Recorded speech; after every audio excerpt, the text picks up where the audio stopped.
Nous sommes le groupe 4, le groupe 7 des 4e D. Nous allons vous présenter un exposé sur les discriminations en s'aidant d'un diaporama sur le film de Pascal Plisson, Le chemin de l'école. Nous avons choisi en premier un garçon qui s'appelle Jackson. Il a 11 ans, il vit au Kenya en Afrique.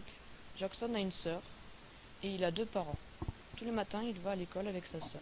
Le trajet est dur, 15 km en 2 heures de marche. Le trajet est dangereux car il y a des éléphants. Avant de partir à l'école, il doit aider ses parents. Tous les matins, il emmène un bidon d'eau et du bois pour faire cuire la viande à midi. Nous avons choisi en second choix Samuel. Samuel est un garçon. Samuel vit au golfe du Bengale en Asie. Il a 2 parents et 2 frères. Il est handicapé. Samuel fait un trajet de 4 km avec ses frères qui le poussent, car il est en fauteuil roulant qu'ils ont créé pour aller à l'école. Sévan et moi allons vous présenter les inégalités et la discrimination. Dans le monde, 57 millions d'enfants ne vont pas à l'école. Certains pays du Moyen-Orient ont le taux de scolarisation le plus faible.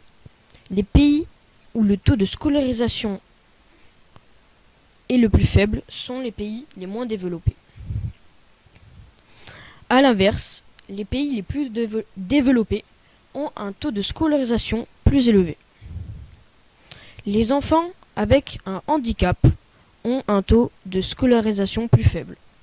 La pauvreté est aussi un facteur aggravant. Les enfants qui vivent loin de l'école la plus proche sont moins scolarisés que les autres. Je passe mon micro à Sévan. Le taux de scolarisation du Maroc, du Kenya et de l'Inde sont des pays en développement ou émergents. Sont compris entre 57% et 72% de la population en âge d'être scolarisée. En revanche, le taux de l'Argentine est compris entre 84 et 100% comme celui de la France. Ces taux sont encore bien loin de l'objectif mondial de 100% fixé en 2000. Pour finir, mes camarades et moi allons vous présenter l'opinion de Samuel et le nôtre. Samuel explique à la fin du film que normalement les enfants handicapés ne vont pas à l'école. Surtout dans les familles comme la sienne, trop pauvres pour payer des études. Samuel pense que l'école est le symbole de l'avenir pour gagner de l'argent et pour que sa famille vive mieux, mange mieux, sous un meilleur toit. Il veut voyager dans le monde. Pour nous, l'école est importante. Pour notre avenir et notre future profession,